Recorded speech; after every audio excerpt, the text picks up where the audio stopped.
Welcome to Luca and Miguel. Enjoy the video.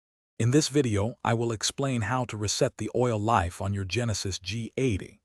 This simple procedure is essential to perform after every oil change to ensure your vehicle's maintenance system accurately tracks your service intervals. It helps prevent premature warnings or missed service reminders, keeping your Genesis running smoothly. We'll go through the steps using the steering wheel controls and the instrument cluster display, making it easy to follow along. First, ensure your Genesis G80's ignition is on, but the engine is not running. You'll be using the buttons on your steering wheel to navigate through the instrument cluster display. Look for the mode or page button, typically on the right side. Press it repeatedly until you see the main menu options appear on your dashboard screen. From there, you'll want to select the User Settings menu to proceed with the oil life reset.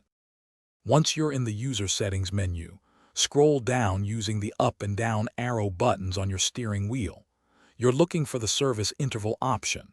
Select this by pressing the OK or Enter button. This section allows you to view the current oil life percentage and the remaining distance or time until the next service. You'll find the option to reset the oil life here, which is our next step. After selecting Service Interval, you should see an option to reset the oil life. Highlight this option using your steering wheel controls and press OK or Enter. The system will then ask you to confirm your choice. Select Yes to complete the reset. Your oil life indicator will now display 100%, signifying that the reset is successful and your Genesis G80 is ready for its next maintenance cycle. Great job! Thanks for watching and please subscribe.